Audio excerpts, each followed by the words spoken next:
Okay, we're here at Eldorado's gym, your alma mater with Yvonne Sanchez. First of all, what's it like for you to kind of be back in the setting? It wasn't too long ago you were just here, but now you have a different home away from home. It wasn't too long ago, but coming back, it was awesome. And then coming back to see the guys, it brings back a lot of good memories for the last 2 years coaching here. So I was so happy they had a game and was able to come to shoot around and just see the guys. I want to take this progressively. You mentioned memories. Let's go back to the memories of you actually playing high school ball at El Dorado. What stands out? What do you remember most about those days? The teammates, you know, just playing with them, having the camaraderie that we did, having the lifetime friendships that I still have with most of them to this day. You know, you go back and remember the winning streak or the state titles, but very rarely was that important right now. It was, you know, working as hard as we could to be the best players we could be, sharing them with some really fantastic people, and then coming back knowing that it's always going to be alive. It never goes away. You mentioned the winning streak. It's almost like you mentioned it casually. It was 74 games in a row, if I'm not mistaken. How good were those teams that you played on? You know, it's funny because I go around the country recruiting and looking at high school teams and high school players, and I see those teams that are ranked in the top 25, and I still believe that our teams, especially my junior year, can compete with those teams. We were really good. And I didn't realize how good we were until now. I'll go back and watch. Like, I was at the Nike Tournament of Champions, and they had, you know, the top 5 ranked teams in the country playing in that. And I'm like, you know, maybe I'm biased, but like, we could beat those teams. Our teams could beat those teams. And it's fun. It's fun, but we were pretty good. How good of a player were you? I mean, I obviously never had an opportunity to see you play. Not great coming in. I had a lot of work to do. I thought I was better than what I was, but I wasn't very fast. I wasn't very quick. I think I could shoot a little bit, but that still needed to be improved. And when you play against players, so I come in here not knowing a thing. And I come in here playing with the players that I played against and with, you know, when we scrimmaged 5-on-5, I had to get a lot better. And obviously Coach Flanagan was a huge reason for my development as a basketball player, even as a person. You know, I'll credit my parents, but, you know, he was always both. And, you know, he taught you how to handle yourself, how to conduct yourself. And when you're winning and you have success, how to conduct yourself being successful, and that's important. But you always have a love for the game, not only as a player, but you've done it literally your entire life. Where'd that come from? Playing brought me so many avenues. You know, when I was in high school, when I graduated, I went with a Blue Star team to China. I've been all over the world playing or coaching basketball, and that just never goes away. You know, I had a couple of jobs right out of high school. I ran a probation shelter, then I ran a facility for abused and neglected kids, but I was always coaching. I was a high school coach back then, so that never went away. And I thought I was going to miss playing so much that when I got into coaching, man, it was just a whole new world, because when you're playing, it's you. I know it's a team sport and all this, but when you're coaching, there's others, and that's the fun part. You've been all over the world, you said, both as a player and a coach type deal. Where's the one place you would love to go back to, and where's the place you would never want to go back to? Well, you know, going to China and going to Hong Kong and Macau and some of those places was pretty incredible. Not sure I would go back there, but I would definitely, when I took my team to Italy, I would definitely do that again, and maybe try to go to Greece, you know, or Rome. We went to Rome, but Greece would be a lot of fun.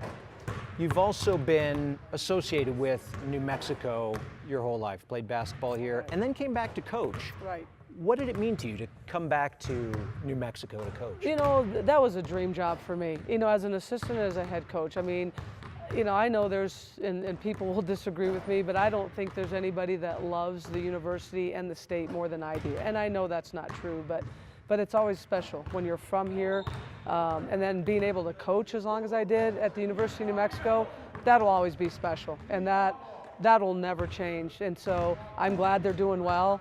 I hope the entire community goes out and supports Mike and those players, because they have a really, really good team, and they need to be averaging 8,000 fans, you know, and they need support. So I hope they get it, because it's important to me that people like Jayza and Emily are finishing off their careers on a positive note.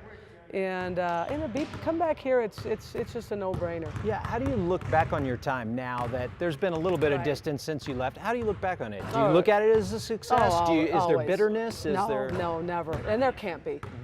18 or 16 years, are you kidding me? 7 championships, 7 Mountain West championships, Sweet 16.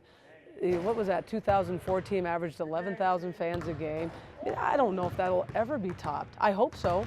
And like I said, I hope they support him, but God, are you kidding me? We were so successful. And it's funny because I'll always have this in my mind. You know, people always say, well, I rebuilt this or rebuilt that. The only credit that gets to rebuilding a program is Coach Flanagan. He rebuilt that. I mean, they had 8 season ticket holders. They won 4 games a year. So, you know, when Mike took over, the fans were always there. The budget was far better than I think Coach started at $50,000 a year. So, you know, if you had to rebuild a team, and I had to when I took over, which was fine, that's different than rebuilding the program. There should be a lot more accolades that came to him from New Mexico. And I don't know if it'll ever happen, but there should be. When you were let go at New Mexico and fired there, you came back here and taught for a little bit. And you did something that a lot of people wouldn't necessarily do. What brought you back to El Dorado to teach, you know, some kids who needed some instruction? You know, it's funny because I didn't have a teaching license, so the only thing I could do was become an educational assistant. But I needed the 2 years for retirement. So, you know, Roy, who coaches, you know, the varsity, he's like, hey, Martine needs an EA, and we need one for the special ed program. And I'm like, I'll do whatever, because coming back here is special. I mean, El Dorado will always be special. But to be able to work with the autism and special ed program and to work with those kids those 2 years was absolutely phenomenal. And, you know, the teachers that do it, the educators that do it, I really hope that the legislation and Michelle Lujan Grisham really delves in and gives these people a raise, because I think she gets it and understands it, but they need help here. They need resources. They need buildings to help these kids out. And I'm hoping they get it within the next 4 or 5 years, because it's not just El Dorado. I'm sure a lot of schools need it, but that was special because I got to do that. I really am thankful for Martine, you know, Sam Chavis and all the administration staff that helped me out through the process, and it was a lot of fun. And it didn't take you too long. We knew you'd get back in the game, and you did. I wasn't so sure, actually, but yeah. Why do you say that? You know what? When you do this for 2 years, and I really had a good bond with the guys, and coming back here, I wasn't so sure. You know, I missed the college aspect of it and the recruiting piece and all that, but you know, I didn't know. There was a couple other positions that were open early that I turned down, and the timing wasn't right. It wasn't that the coaches were phenomenal, but the timing wasn't right. So, you know, I'm thankful for Kim Arico, and you know, when I talked to her, I said, hey, look, I'm not going to be able to come right away. So she was able to work with me, and I'm thankful she took a chance on me. And what's the decision been like since you've been at Michigan? It's a no-brainer. It's phenomenal. How different is it than what you were used to at New Mexico, and different conference, different ways you travel? I mean, tell me a little bit about it. The amount of money at the University of Michigan is just insane. It's from 747 charter planes everywhere you go to being able to get in on almost any kid that you want to get in. The academics are a little bit higher standard, so you have to really know the kid that you're recruiting, but you're going to get your foot in any of the doors. I mean, we signed a kid out of, she's actually out of Brazil. She's Anderson Verichow's niece, but it was, you know, us, Duke, North Carolina. I mean, you know, you lose kids to South Carolina, you lose kids, and it's a beast. You travel a lot different? Yeah, the travel from charter airline. I mean, we have a whole 747 to ourselves, and it's leather seats. You pull up to the tarmac. After games, you're going right to the airport, and you get home that night, which is good for the kids, because Michigan is no joke academically. You know, the buses are the same, the venues are the same, you know, the hotels are the same, but it's just an insane amount of money. that there is over there and in the entire Big Ten. And we get into Big Ten play when we get back. We have Nebraska on the road, and that's no joke either. You have Maryland, you have Iowa, you know, you have just a beast of a Big Ten conference where you're looking at, you don't have any off games, you know. Do you still have a desire to be a head coach again? If the opportunity comes up, I'll take a look at it, and there's no question about that. But it's not something actively that I'm going, okay, if I do this in 5 years, I can, you know, I owe Kim some time. I mean, I told her, she took a chance on me, and I owe her, you know, the opportunity to coach with her, hopefully build that program, and she's already built it. So I guess that's the bad way of putting it. In 7 years, she's the winningest coach in Michigan history. But I owe her that time. So, you know, and I think she'd understand if an opportunity came up again. I had told you when I had asked to speak with you before this interview that I use the liner, everybody has a story. And if I were writing a story kind of about your life, a lot of these things we've talked about, what would the title of that story be? I know, I had some time to think about it, but probably The Never-Ending Journey. Yeah. You know, I don't think I could use The Never-Ending Story because that's already a movie, but, you know, I think when it ends for good, and that's the end of my life. But you know, things are never ending for me. They always will be. So what happens now, a year from now, 2 years from now, I have no idea. But I'm always going to look for opportunities that I can help young people, and whether that's the college, the high school, independently, those are important to me, because working with the autism and special ed program here, to running shelters in San Diego, to whatever else needs to happen, you know, and God, I can't be more happy working with a group of kids at Michigan than I am now. You also said you're bad at retirement. Is that right? I failed it Failed at miserably. retirement. You know, and I didn't have a chance to experience it. It was 1 month. You know, retired the end of May and got out to Michigan July 1st. So, you know, I'm glad. I'm glad I didn't take time off, because it's like school. When you finish and get your degree, if you don't go right to grad school, sometimes it's harder. And I'm glad I was able to get right back in, because I don't know, sitting on my couch and doing nothing, I don't know if I'd want to work again.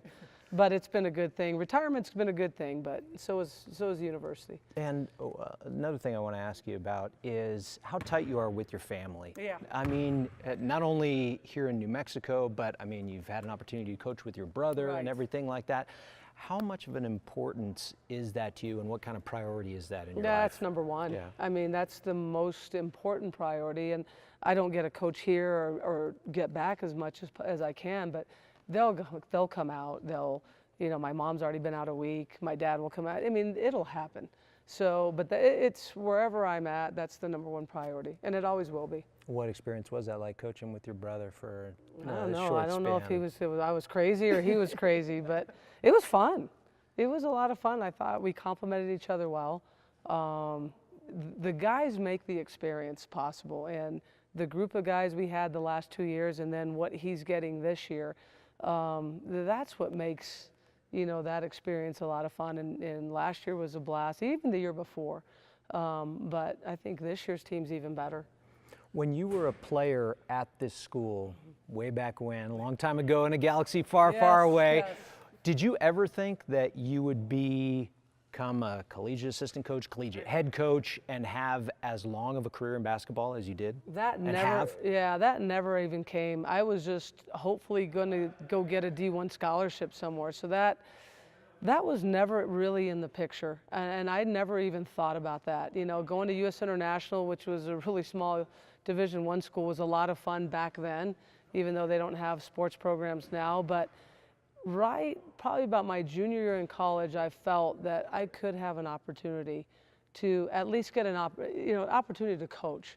The high school at Our Lady of Peace kind of fell in my lap, which was an interesting story among itself.